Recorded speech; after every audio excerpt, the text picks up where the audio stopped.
Al-Iman TV, sarana penyubur keimanan.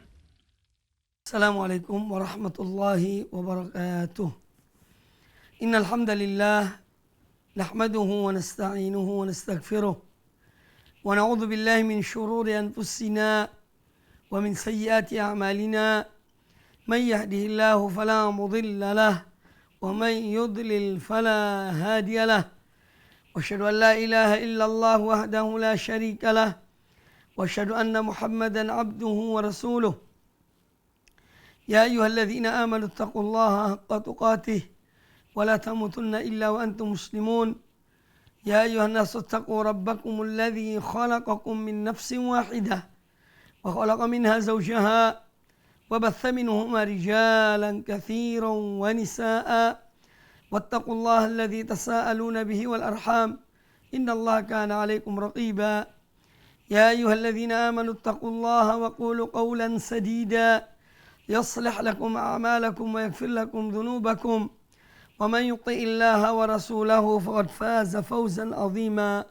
أما بعد, kaum muslimin dan kaum muslimat rahimani wa rahimakumullah. Alhamdulillah, pada kesempatan yang baik ini kita kembali dipertemukan oleh Allah Azza wa Jalla dalam kajian rutin kita, yaitu kitab Riyadhus Shalihin min kalami Sayyidil Mursalin sallallahu alaihi wa alihi wasallam, yang mana beliau Nabi kita Muhammad sallallahu alaihi wasallam adalah qudwatul anam, contoh teladan bagi umat manusia, terutama bagi kaum muslimin, kaum mukminin. Maka dari itu, mempelajari hadis-hadis Nabi sallallahu alaihi wasallam yang mencakup akidah beliau, ibadah beliau, akhlak dan moral muamalah beliau, merupakan sesuatu yang wajib kita lakukan, kemudian kita terapkan dalam kehidupan kita sehari-hari. Pembahasan kita yang terakhir masih pada bab tentang sifat penyantun, sifat kehati-hatian, dan sifat lemah lembut. Dan hadis yang akan kita bahas insyaallah ta'ala pada kesempatan yang baik ini adalah hadis Abu Ya'la Shaddad ibnu Aus radhiyallahu anhu. Qala al-Imam Abu Zakaria Yahya bin Sharaf An-Nawawi rahimahullah ta'ala. Al-Imam Abu Zakaria Yahya bin Sharaf An-Nawawi rahimahullah berkata, wa an Abi Ya'la Shaddad ibn Aus radhiyallahu anhu qala an Rasulillah sallallahu alaihi wasallam annahu qala, dari Abu Ya'la Shaddad ibn Aus radhiyallahu anhu, beliau berkata, Rasulullah SAW bersabda, Inna Allah katabal ihsana ala kulli syai. Sesungguhnya Allah mencatat perbuatan baik atas segala sesuatu.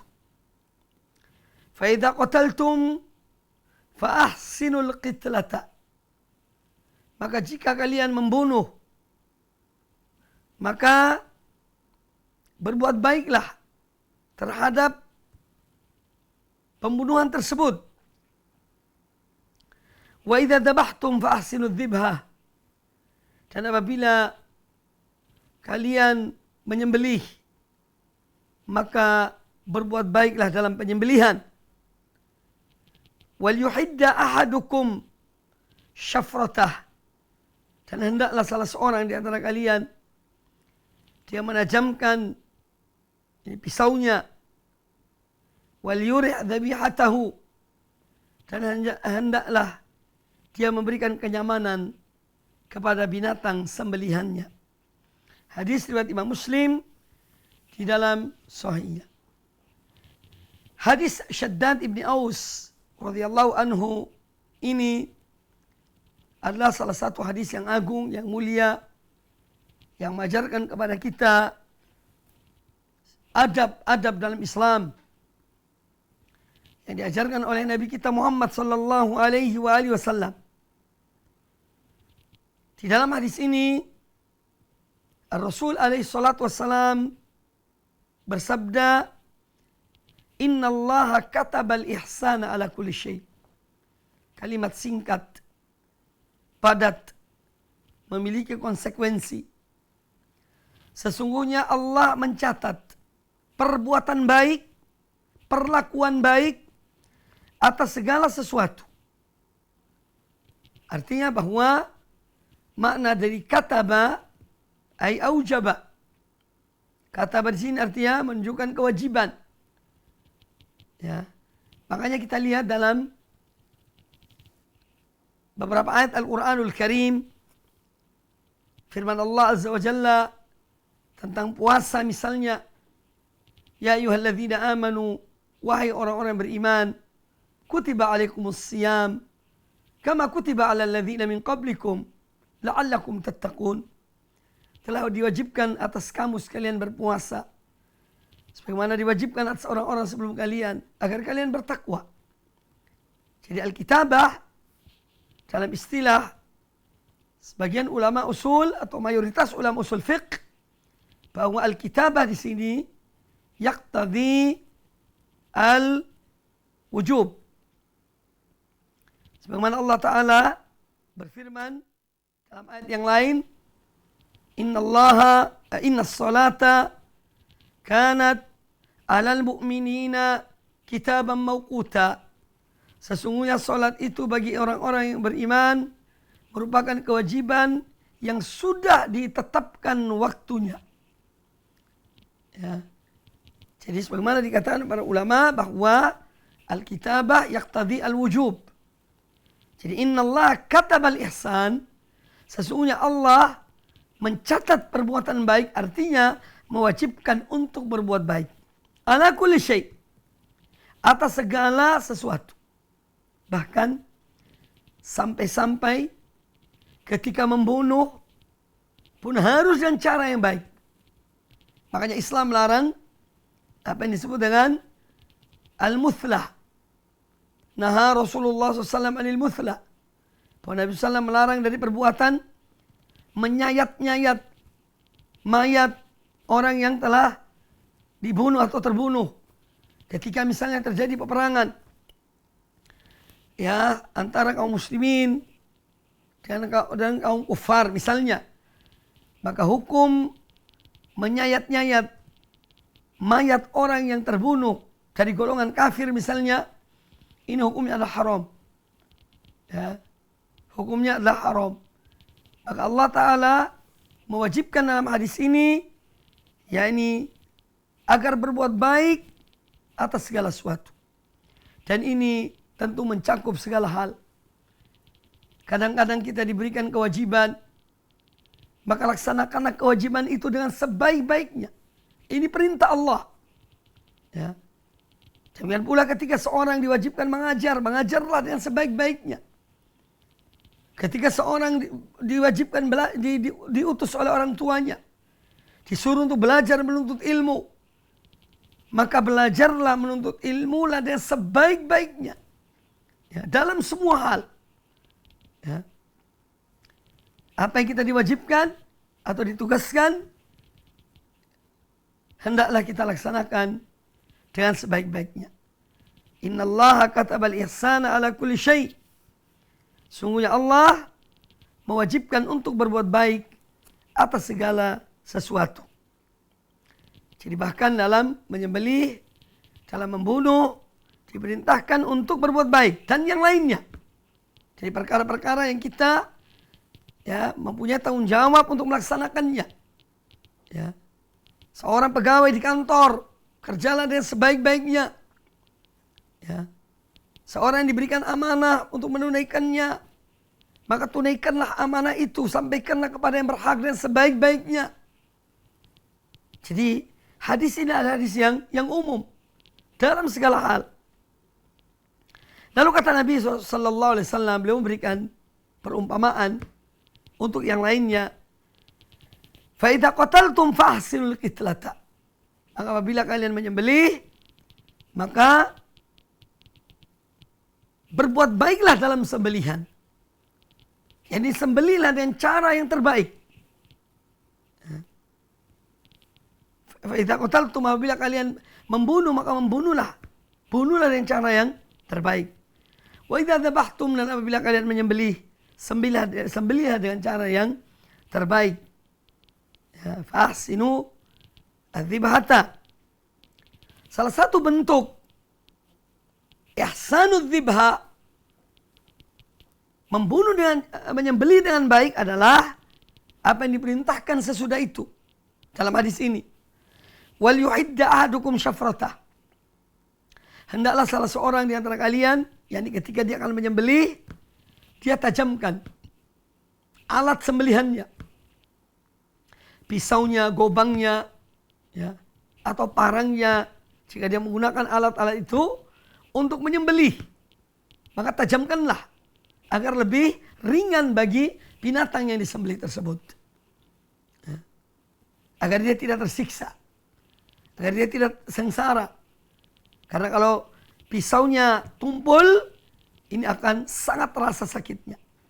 Tetapi kalau pisaunya tajam, maka insya Allah meringankan rasa sakit yang ada yang terasa oleh binatang sembelihan tersebut. Kemudian kata beliau SAW, wal yurih dzabihatahu, dan hendaklah dia itu menyamankan sembelihannya. Ya, setelah disembelih, ya, kemudian dilepas, ya, tali pengikatnya, jika itu ada pengikatnya. Ya, jangan ditahan, jangan terus diikat, karena binatang itu ketika rohnya akan keluar, dia memerlukan keleluasaan, tidak sempit. Ya. Nah, ini adalah pedoman dari Nabi Sallallahu Alaihi Wasallam. Sekarang kita ingin mengetahui apa sih makna al-ihsan. Al-ihsan itu artinya secara bahasa disebutkan oleh para ulama, badlul manfaati wal khair. Jadi al-ihsan itu adalah badlul manfaah wal khair. Ini secara bahasa, maknanya secara bahasa, yaitu menyampaikan, mengeluarkan, memberikan manfaat dan kebaikan kepada yang lainnya. Itu al-ihsan. Kemudian secara syara, dalam istilah ulama, al-ihsan yaitu yutlaku ala amrain. Al-ihsan ini biasanya, ya, disebut dalam definisi secara syar'i. Kalau dikatakan al-ihsan, ada dua hal. Ya, yang pertama, isalun naf'i ilal akhari, menyampaikan manfaat kepada orang lain. Ya, ini memberikan manfaat, memberikan sesuatu yang bermanfaat kepada orang lain. Ya. Jadi yutlaku al-ihsanu alal amrain. Bahwa kata al-ihsan ini digunakan biasanya untuk dua hal. Yang pertama adalah isalun naf'i ila al-akhirin, yang menyampaikan suatu hal yang bermanfaat, ya, atau perbuatan yang bermanfaat kepada orang lain. Kemudian yang kedua, yang juga makna dari al-ihsan secara syar'i adalah itmamul ibadati wa itqanuha. Ya. Jadi itmamul ibadah, menyempurnakan suatu amal ibadah dan dilakukannya secara benar. Secara benar dan penuh ketelitian, kecermatan dalam berbuat ibadah tersebut. Nah, ini dua, ya, hal yang menjadi cakupan dari makna al-ihsan kalau disebut secara makna syar'i. Oleh karena itu kata para ulama bahwa al-ihsan di sini mencakup dua hal. Ya, ada al-ihsan, ya, yang dia merupakan hak Allah Subhanahu wa taala. Seperti dalam beribadah kepada Allah. Ya, ketika seorang dia betul-betul berbuat baik dalam ibadahnya, sebagaimana yang disabdakan oleh Nabi sallallahu alaihi wasallam ketika beliau ditanya ya dalam sebuah majelis oleh Jibril yang datang sebagai seorang penuntut ilmu. Dia mengatakan kepada Nabi alaihi wasallam, "Akhbirni 'anil ihsan." Beritahukanlah aku, apa sih al-ihsan itu? Apa perbuatan baik itu?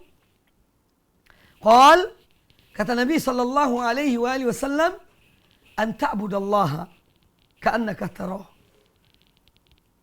Engkau beribadah menyembah Allah seakan-akan engkau melihat Allah. Fa in lam takun tarah, fa innahu yarak. Dan seandainya engkau tidak melihat Allah, maka sesungguhnya Allah melihatmu. Ini al-ihsan. Maka ini adalah bagian dari al-ihsan yang merupakan cakupan dalam hak Allah Subhanahu wa taala yang harus dilakukan oleh seorang hamba. Karena beribadah pada Allah Azza wa Jalla betul-betul dengan murni, ya, dia lakukannya dengan baik dan ikhlas karena Allah, mengikuti tuntunan Nabi sallallahu alaihi wasallam, ya, sehingga betul-betul ibadahnya diterima oleh Allah Azza wa Jalla seakan-akan dia melihat Allah. Kalaupun dia tidak melihat Allah, dia yakin bahwa Allah melihat apa yang dia kerjakan.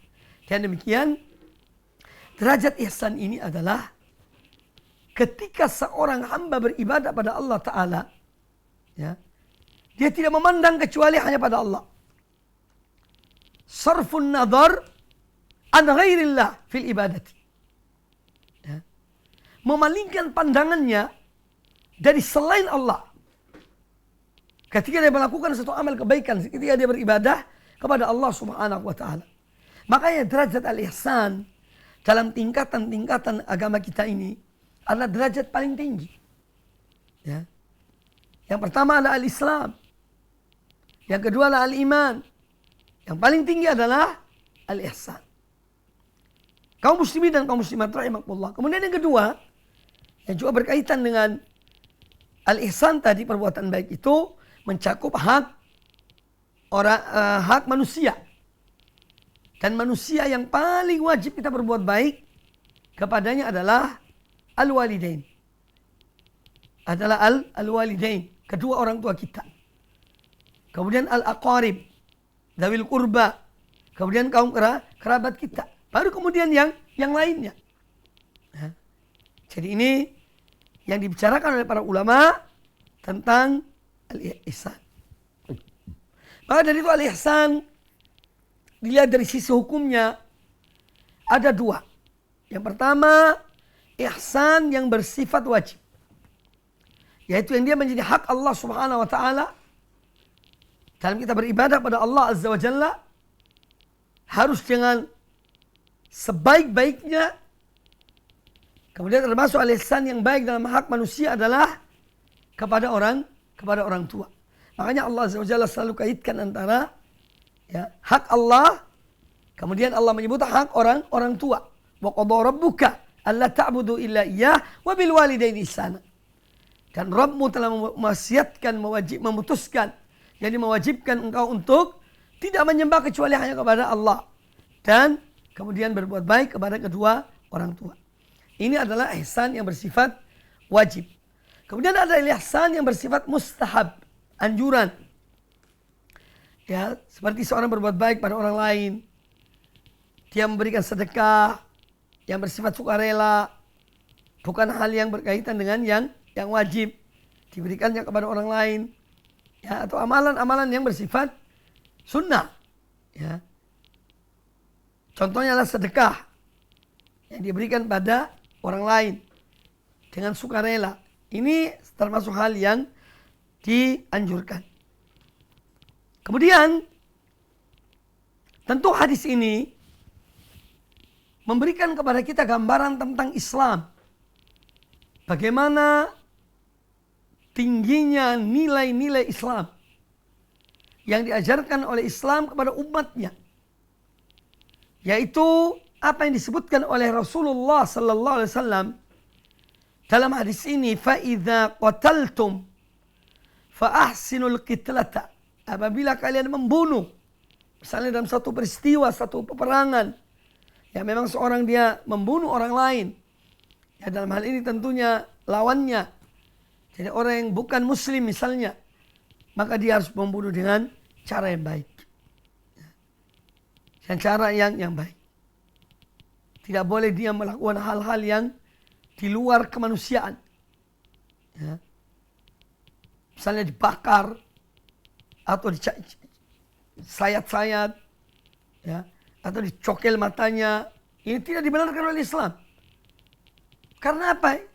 Ketika terjadi peperangan, inti dari peperangan itu kalaupun harus membunuh seorang, itu inti adalah orang itu terbunuh. Setelah itu selesai. Ya. Oleh karena itu jasadnya, fisiknya tidak boleh disayat. Ya. Tidak boleh dihinakan. Dan perbuatan-perbuatan yang menunjukkan penghinaan kepada mayat itu. Ya. Nah, ini menunjukkan nilai Islam yang demikian tingginya. Bahkan sampai ketika peperangan pun Islam tetap menjaga nilai-nilai tersebut. Ya. Maka semoga salawat dan salam tercurahkan kepada Nabiul Rahmah, Nabiul Islam, Nabi yang penuh dengan kasih sayang dan rahmat kepada umatnya dan kepada manusia, yaitu Nabiul Islam, Nabi kita Muhammad sallallahu alaihi wasallam. Nah, di sini banyak memberikan kepada kita pelajaran, yaitu yang pertama di antaranya adalah Allah mewajibkan kita berbuat baik dalam segala hal. Apalagi kewajiban-kewajiban diberikan pada kita, yang dipikulkan pada kita harus dengan baik. Dilaksanakan dengan amanah, dengan sepenuhnya. Ya. Kemudian yang kedua, yang diambil dari hadis ini, Islam mengajarkan kepada kita ar-rifq, kelemah lembutan.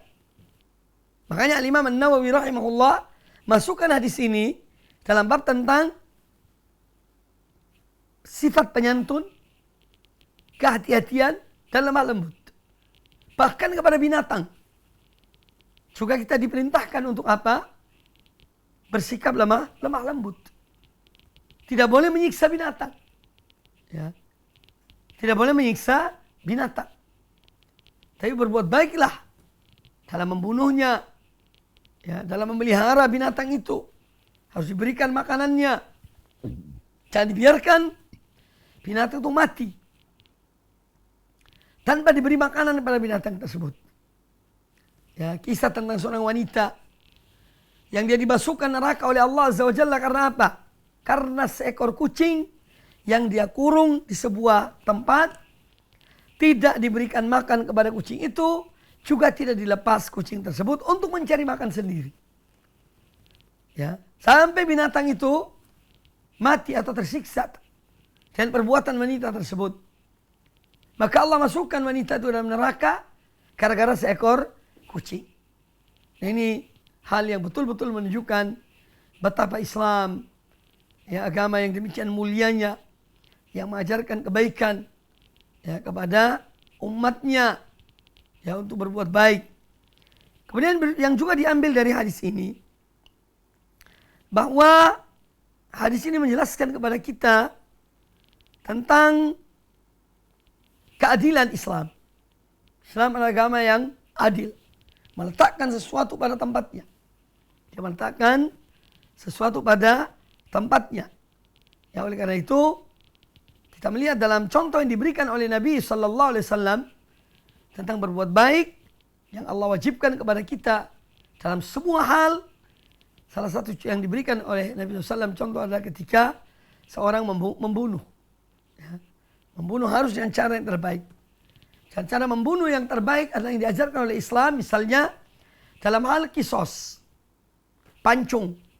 Ya, itu yang paling ringan dari semua jenis pembunuhan. Yang paling ringan, ya, paling ringan rasanya penderitaannya adalah yaitu dengan cara pancung leher.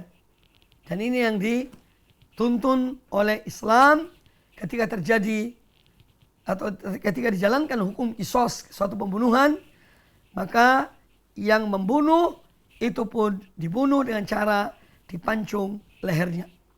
Dan ini cara yang paling ringan. dibandingkan dengan ditembak, dibandingkan dengan digantung, ya, dibandingkan dengan digantung di tali gantungan, tiang gantungan, dan yang lainnya. Kemudian hadis ini menjelaskan kepada kita tentang tidak boleh mengadab hewan, ya, tidak boleh menyiksa binatang. Termasuk dalam hal ini adalah mengadu antara dua hewan. Hal yang dilarang dalam Islam. Ya. Pernah ada orang bertanya, Ustadz, bagaimana hukumnya mengadu ayam? Ya. Kadang-kadang ayam itu diberi pisau di kakinya. Kemudian mereka berjudi. Ya, siapa yang menang dari mengadu 2 ekor ayam itu? Hukumnya haram. Tidak dibenarkan oleh Islam. Ya. Orang yang demikian di akhirat pun akan diperlakukan seperti itu oleh Allah Subhanahu wa taala. Karena Allah bermuamalah kepada hamba-hambanya sebagaimana muamalah hamba itu kepada hamba-hamba Allah yang lainnya. Ya. Oleh karena itu kita harus waspada. Apabila kita berbuat baik pada manusia atau kepada hamba-hamba Allah atau makhluk Allah, maka Allah pasti akan berbuat baik pada kita. Ya. Pasti Allah akan berbuat baik. Kalau kita berbuat baik pada hamba-hambanya. Ya, makanya sebagian ulama mengatakan bahwa muamalatullah bika kama muamalatuka bi halkihi atau kama qalu. Bahwa Allah bermuamalah dengan seorang hamba itu sebagaimana muamalah hamba itu dengan hamba-hamba Allah yang lainnya. Dan kemudian dibawakan di antara dasarnya atau dalilnya adalah seperti sabda Nabi SAW, ya, wallahu fi auni al-abdi ma kana al-abdu fi auni akhi. Allah senantiasa menolong hambanya selama hambanya selalu menolong saudaranya. Ya. Demikian pula sabda Nabi SAW, man satara musliman satarahullah. Barang siapa menutup aib seorang muslim, Allah pun akan menutup aib dia di hari kiamat kelak. Ya. Barang siapa memberikan jalan keluar bagi seorang hamba ya, di dunia ini dari kesulitan dia perolehnya, Allah pun akan memberikan dia jalan keluar di hari kiamat dari kesulitan di hari kiamat tersebut. Nah, maka di sini pentingnya kita menjaga muamalah kita. Ya. Kita menjaga muamalah kita dengan hamba-hamba Allah Subhanahu wa taala. Ya. Jangan zalim. Ya, kita pun akan nanti terkena dampaknya, akibatnya dari perbuatan zalim yang kita lakukan. Ya, dan seterusnya. Nah, itulah di antara pelajaran-pelajaran yang diambil dari hadis ini. Jadi intinya bahwa Islam atau Allah mewajibkan kepada kita untuk berbuat baik, untuk berbuat maksimal, ya, dalam semua apa yang menjadi kewajiban kita atau apa yang diberikan kepada kita sebagai tugas. Ya, kita diperintahkan untuk melakukannya secara optimal dan maksimal dengan sebaik-baiknya. Kemudian hadis yang berikutnya. Qala An-Nawawi rahimahullah. Al-Imam An-Nawawi rahimahullah berkata, wa an Aisyah radhiyallahu anha qalat. Dari Aisyah radhiyallahu anha beliau berkata, ma khuyyira Rasulullah sallallahu alaihi wasallam baina amrayni qattu illa akhadha aisarahuma. Ya. Ma khuyyira. Tidaklah Rasulullah sallallahu alaihi wasallam diberikan pilihan salah satu dari 2 perkara baina amrayni. Tidaklah beliau diberi pilihan oleh Allah untuk memilih salah satu dari dua pilihan. Illa akhadha aisarahuma. Melainkan beliau sallallahu alaihi wasallam memilih atau mengambil yang termudah di antara 2 pilihan yang diberikan tersebut. Yang disuruh memilih. Malam yakun ithman. Selama pilihan itu bukan merupakan dosa. Fa in kana ithman, tetapi kalau itu perbuatan dosa, kana ab'adan nasi minhu, maka beliau sallallahu alaihi wasallam adalah orang yang paling jauh dari perbuatan dosa. Ya. Kemudian kata Aisyah radhiyallahu anha, "Wa ma intaqama Rasulullah sallallahu alaihi wasallam li nafsihi bi syai'in qattu illa an tuntahaka hurmatullah fayantaqimu lillahi ta'ala." Wa ma intaqama Rasulullah sallallahu alaihi wasallam li nafsihi. Dan Rasulullah sallallahu alaihi wasallam tidak pernah dendam hanya karena untuk membela diri pribadinya. Fi syai'in qat. Dalam suatu perkara apapun. Tak pernah beliau membela atau melakukan perilaku dendam kepada orang lain dalam hal berkaitan dengan pribadinya. Illa antun tahaka hurmatullah. Kecuali kalau kehormatan Allah yang dirusak.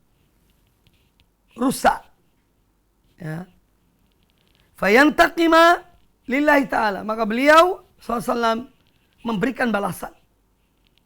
Karena kehormatan yang Allah hormati, itu yang direndahkan, atau yang dihina, atau yang dihancurkan.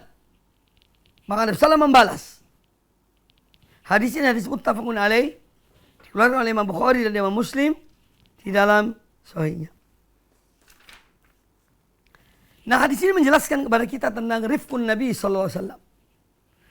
Kelembutan Nabi sallallahu alaihi wasallam, Nabiul Ummah, ya. Nabiul Islam, yang mana dia ada qudwah, contoh teladan bagi umat ini.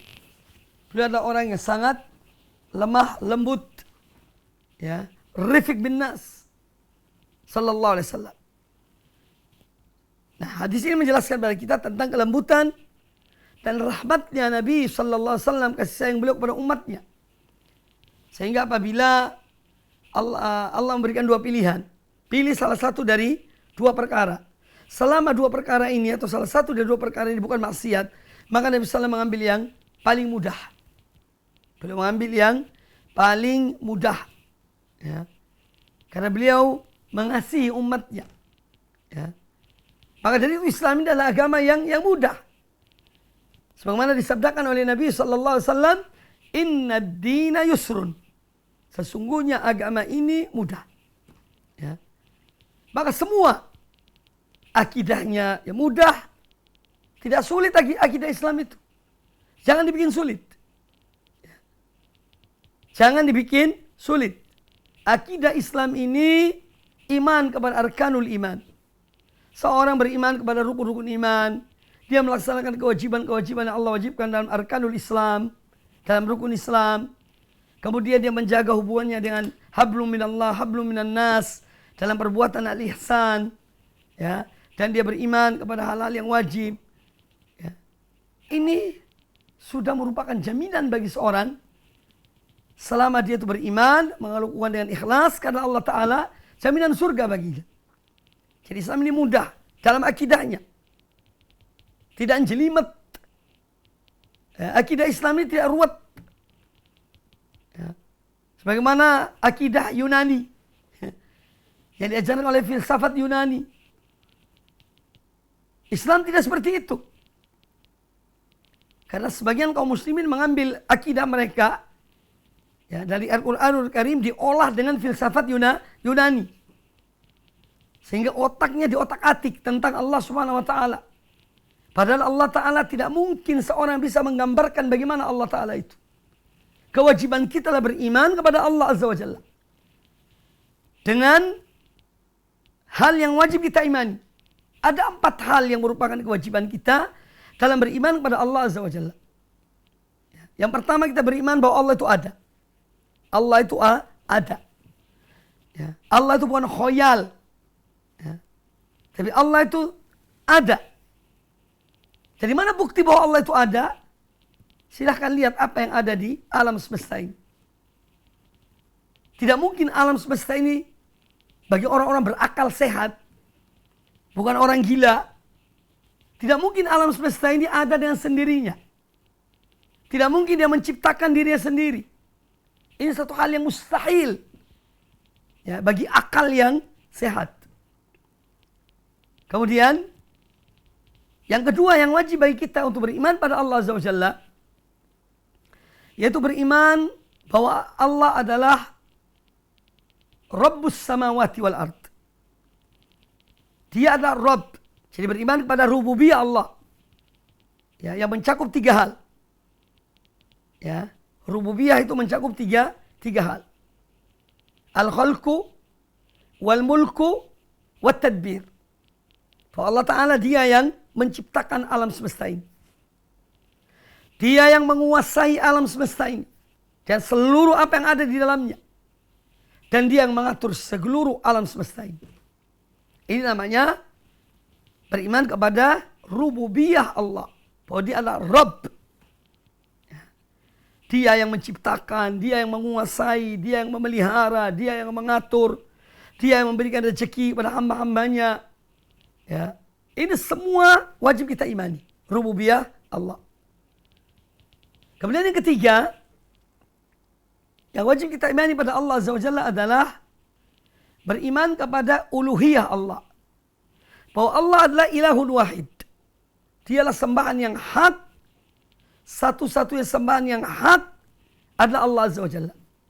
Semua yang disembah selain Allah itu adalah batil. Ya. Apapun yang disembah. Dan siapapun yang disembah. Selain Allah itu batil.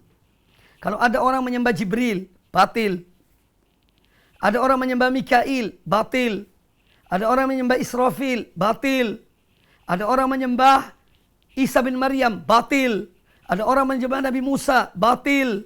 Ya. Atau Nabi siapapun yang disembah selain Allah, maka adalah batil. Kemudian ada orang menyembah wali, batil. Ada orang menyembah kayu, patung, batu, ya, api, sapi, semua sembahan selain Allah itu adalah batil. Sembahan yang hak hanya Allah Azza wa Jalla. Inilah makna la ilaha illallah. Tiada sembahan yang hak kecuali Allah. Semua sembahan selain Allah itu adalah batil. Walaupun disembah oleh para penyembahnya. Ini akidah. Akidah kita kepada Allah Ta'ala yang wajib kita imani. Yaitu uluhiyah Allah. Ya, bahwa dia berhak disembah. Ya. Maka terjemahan la ilaha illallah, kalau hanya tiada Tuhan selain Allah, ini adalah terjemahan yang kerdil. Terjemahan yang sempit, yang tidak mencakup makna yang sebenarnya. Tapi makna yang sebenarnya dari terjemahan la ilaha illallah, tiada sembahan yang hak kecuali Allah. Jadi semua sembahan yang disembah selain Allah adalah batil. Yang hak hanya Allah. Yang benar hanya Allah. Yang patut disembah hanya Allah Subhanahu wa ta'ala. Kemudian yang keempat, yang wajib kita imani pada Allah Azza wa Jalla adalah beriman bahwasanya dia memiliki nama-nama dan sifat-sifat. Karena Allah ini adalah Allah sesuatu yang dia mempunyai zat dan dia mempunyai sifat. Ya. Itu Allah Ta'ala. Dia memiliki zat. Zat ini memiliki sifat. Dan kita wajib beriman bahwa semua sifat-sifat Allah itu adalah sempurna. Semua nama-nama Allah adalah nama-nama yang terbaik. Makanya disebut dengan Al-Asma'ul Husna. Ya, Ghayat Al-Husun, Ghayat Al-Hasan, atau Al-Husni. Jadi nama Allah ini sebaik-baiknya nama. Ya. Setiap nama Allah mengandung sifat. Ya, setiap nama Allah mengandung sifat. Nah, wajib kita beriman pada Allah dan nama-namanya dan sifat-sifatnya. Ini wajib. Kita tidak diwajibkan oleh Allah Ta'ala untuk mengetahui bagaimana sifatnya. Karena akal kita tidak mungkin terjangkau ke sana. Ya. Jangankan tentang Allah Ta'ala dengan sifatnya. Sesuatu yang ada dalam tubuh kita, dalam badan kita ini, yang namanya ruh, kita tidak tahu bagaimana ruh itu. Seperti apa ruh itu. Yas'alunaka 'anir ruh, qulir ruhu min amri rabbi, wa ma utitu minal ilmi illa qalila. Mereka bertanya kepada engkau, wahai Muhammad, tentang ruh. Katakanlah ruh itu adalah urusan Tuhanku. Dan kalian tidak diberi ilmu kecuali sedikit. Ya. Dan ini tentang ruh yang ada di dalam tubuh kita. Makan bareng, makan sama-sama, minum sama-sama, bepergian bersama. Ruh kita tidur sama-sama. Kita tidak tahu apa ruh kita sebetulnya. Lah bagaimana seorang ke otaknya di otak-atik untuk mengetahui bagaimana sifatnya Allah Ta'ala. Tidak mungkin, mustahil. Ya. Untuk mengetahui hakikat bagaimana sifat Allah Ta'ala. Tapi Allah ketika memberitahukan tentang sifatnya. Dalam kitabnya Al-Quranul Karim. Yang mana kitab ini la ya'tihil batil min baini yadayhi wala min khalfih. Yang tidak datang kebatilan pada kitab ini dari belakangnya, dari depannya. Ya. Maka kita wajib beriman kepada sifat-sifat itu. Demikian pula apa yang disampaikan oleh Nabi Sallallahu Alaihi Wasallam. As-Sadiqul Masduq. Seorang yang sangat jujur. Dan setiap perkataannya dipegang. Dipercaya. Apa yang beliau beritahukan tentang sifat Allah. Wajib kita imani. Tapi bagaimana? Oh tidak. Bagaimana Allah itu? Tidak. Tapi kalau Allah memiliki sifat-sifat ini, ya, kita beriman pada sifat itu.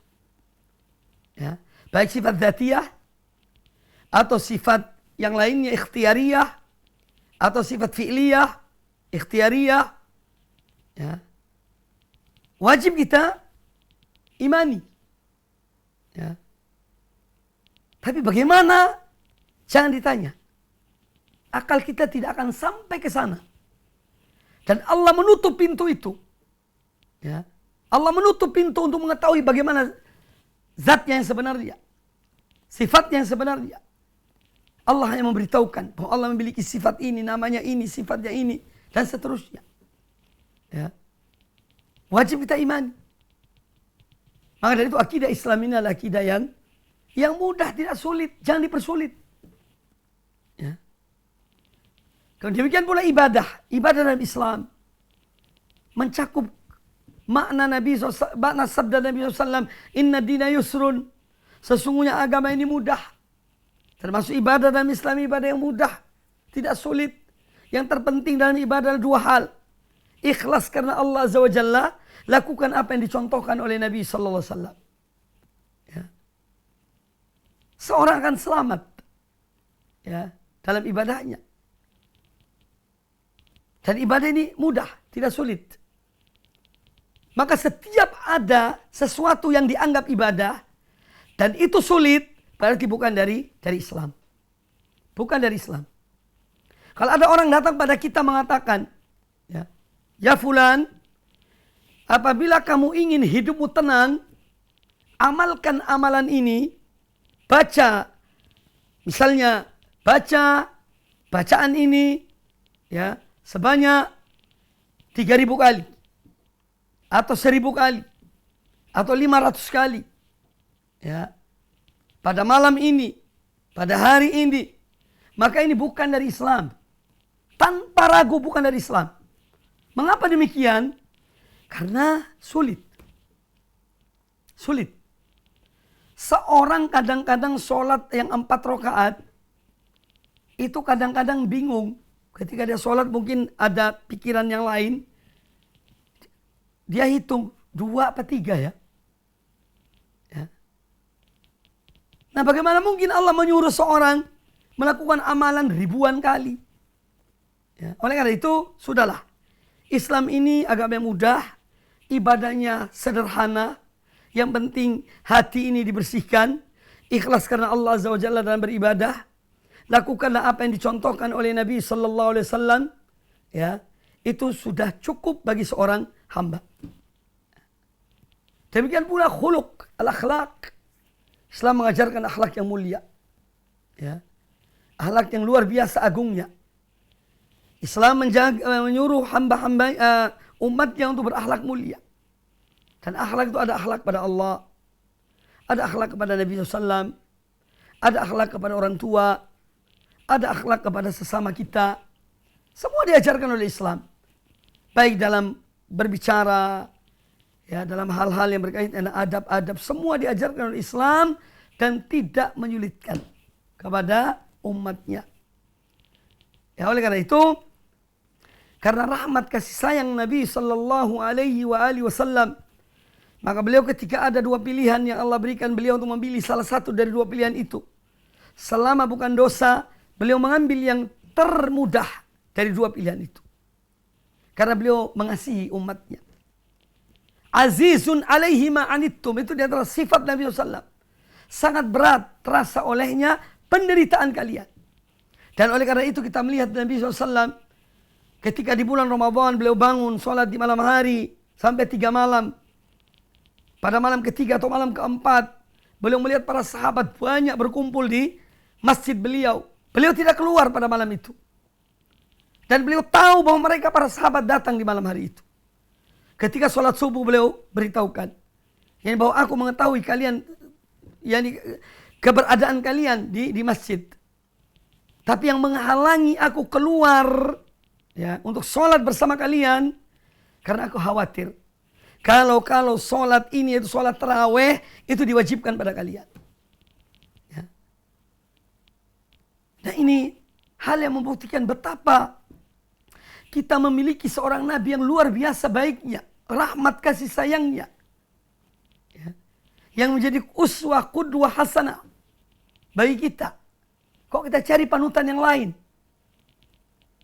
Kok kita cari yang lainnya untuk jadikan sebagai contoh teladan.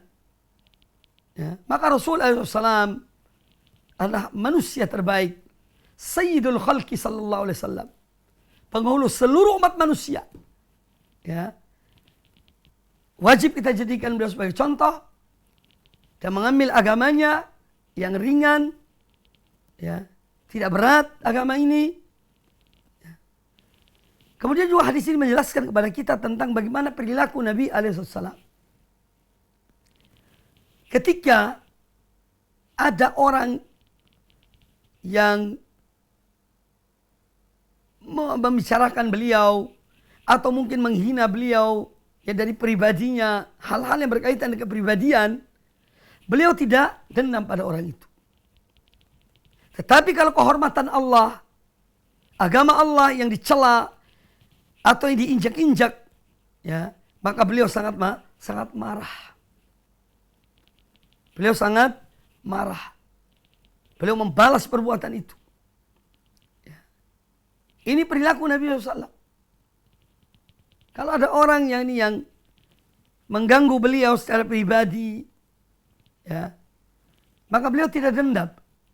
Tetapi kalau sudah mencakup atau menyangkut kehormatan agama Allah, ya, dan kehormatan Allah Subhanahu Wa Taala, dan agamanya yang dicoreng ya, atau dihinakan, maka beliau membalas. Ya. Nah, oleh karena itu banyak sekali pelajaran diambil dari hadis yang baru kita dengar tadi, dari hadis Ummul Mukminin Aisyah radhiyallahu anha, bahwa yang pertama landasan agama ini adalah kemudahan dan raf'ul haraj. Ya, agama ini diutus oleh Allah Ta'ala, diturunkan untuk mengangkat kesulitan dari manusia.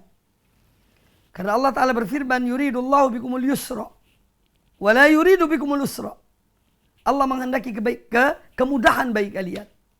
Dan Allah tidak menghendaki kesulitan bagi kalian. Ya, maka Islam dibangun atau berputar pada poros kemudahan. Tapi satu hal yang penting, jangan mempermudah, jangan menggampangkan, ya, masalah-masalah agama ini. Tapi agama ini dari Allah Ta'ala itu sendiri memberikan kemudahan kepada umat ini. Kemudian di sini menjelaskan pula kepada kita bahwa mengambil yang termudah dalam satu perkara, selama itu tidak melanggar agama Allah dan Rasulnya, ini adalah salah satu metode yang diajarkan oleh Rasulullah Sallallahu Alaihi Wasallam. Kemudian berikutnya bahwa di sini menjelaskan kepada kita untuk menjauhi perbuatan-perbuatan maksiat, sebagaimana yang dilakukan oleh Nabi Sallallahu Alaihi Wasallam. Ya. Beliau sangat menjauhi perbuatan maksiat alaihi salatu wassalam. Kemudian yang menjadi ukuran dalam kita beragama, bermanhaj, apalagi manhaj salaf, ya, itu adalah dalil, bukan hawa nafsu. Ya. Maka jangan mengikuti hawa nafsu. Ketika seorang mengikuti hawa nafsu, ya, maka dia akan hancur. Dia akan hancur. Tapi ketika dia meletakkan suatu pada sesuai dengan agama ini, sesuai dengan syariat, ya, maka dia akan selamat. Oleh karena itu yang menjadi ukuran kita dalam suatu perbuatan, satu tindakan, satu perkataan, ya, adalah dilihat dari hukum syar'i. Bagaimana hukum syariatnya? Ya. Bukan karena hawa nafsu. Tapi lihatlah kedudukannya dalam syariat ini.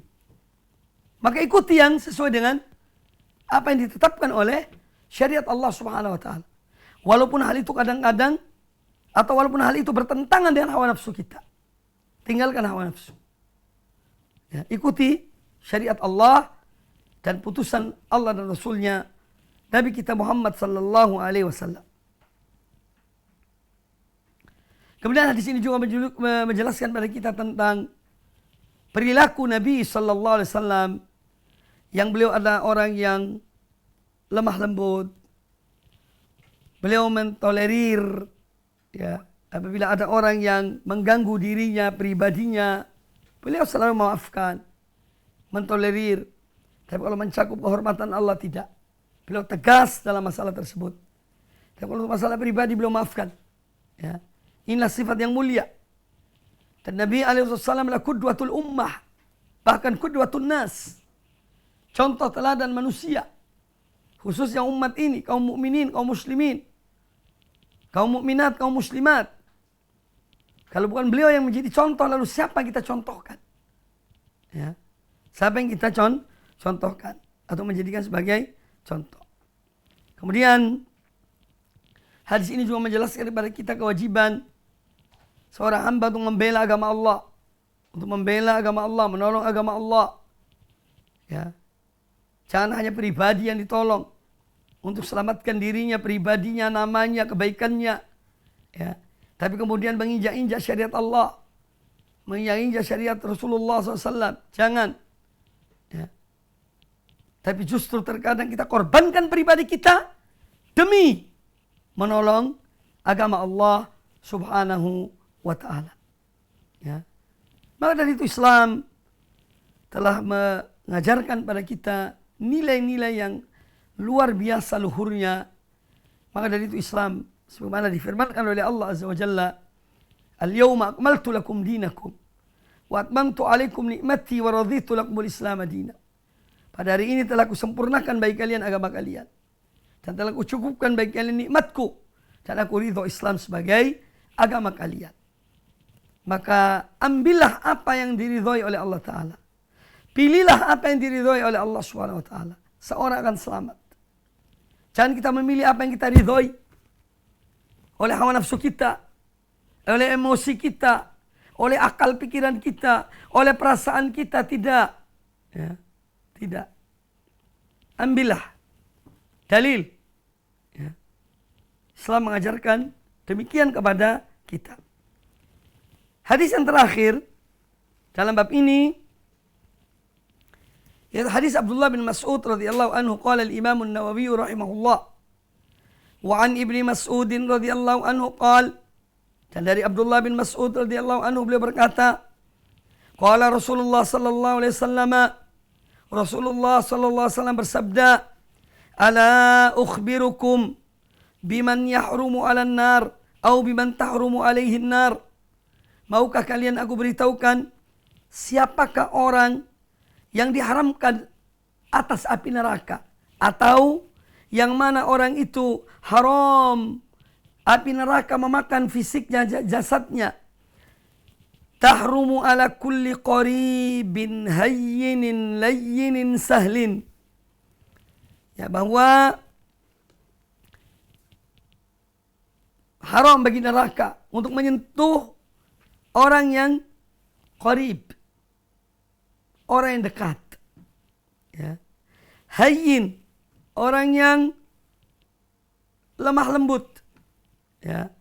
Layyinun, memiliki kelembutan dan sahal, mudah, tidak sulit. Ini di antara sifat-sifat yang disebutkan oleh Nabi sallallahu alaihi wasallam. Jadi orang yang diharamkan api neraka atasnya disebutkan oleh Nabi sallallahu alaihi wasallam dalam hadis ini. Yang pertama adalah qarib. Qarib yaitu disebutkan pengertian dari qarib, ay qaribun minan nasi muhabbabun ilaihim. Orang yang dekat dengan manusia, apalagi dengan kaum muslimin. Dan orang yang dicintai oleh manusia. Dan dia mencintai mereka. Ya. Semua ini karena Allah. Bukan karena manusia.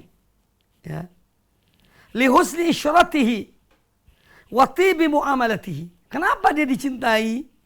Karena dalam muamalah, dalam pergaulan, dia baik.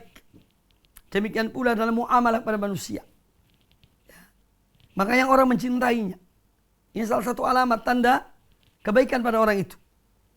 Yang kedua, hayyinun ay mutawadhi.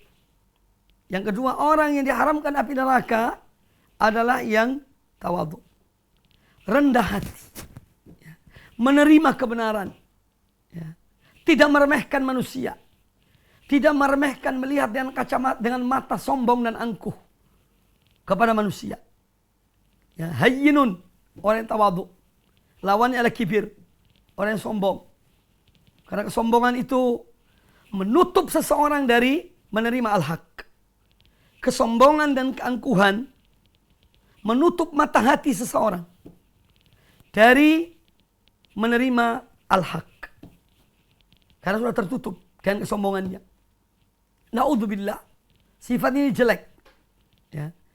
Manusia lari dari orang yang sombong. Dari orang yang angkuh. Ya. Lari menjauh. Walaupun orang yang dekat, orang tidak mau. Karena apa? Keangkuhan dan kesombongan. Tapi orang yang tawadhu, rendah hati, juga sifat yang dicintai oleh Allah dan dicintai oleh manusia. Kemudian yang ketiga, layyin, yaitu orang yang husnul muamalah.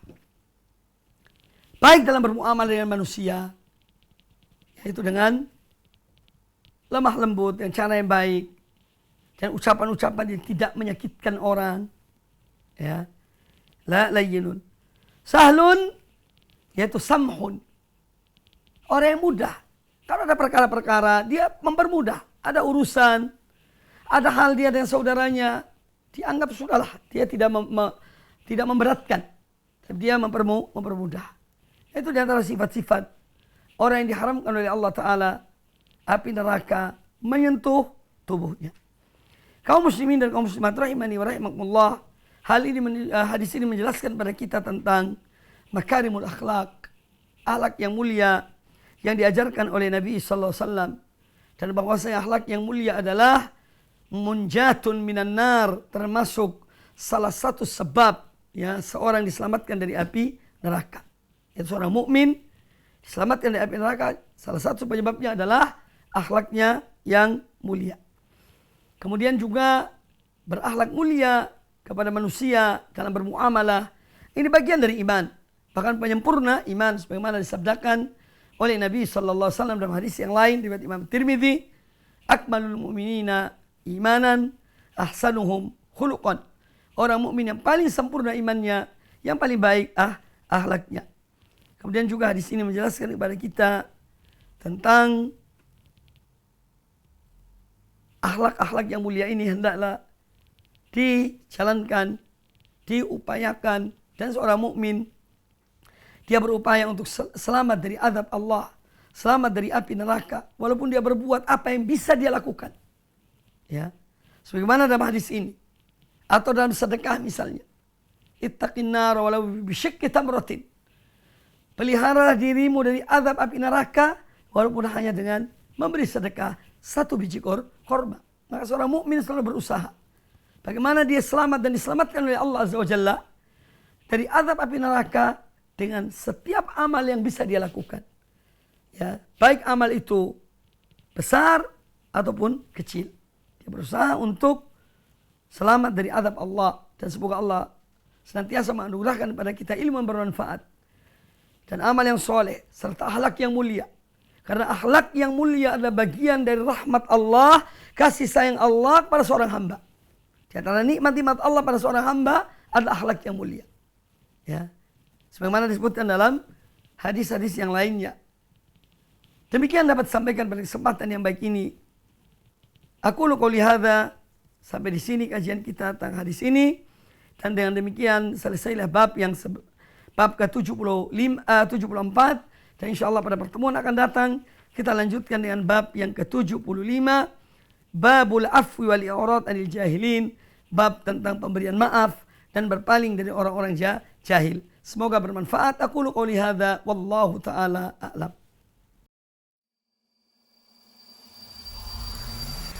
Al Iman TV, sarana penyubur keimanan.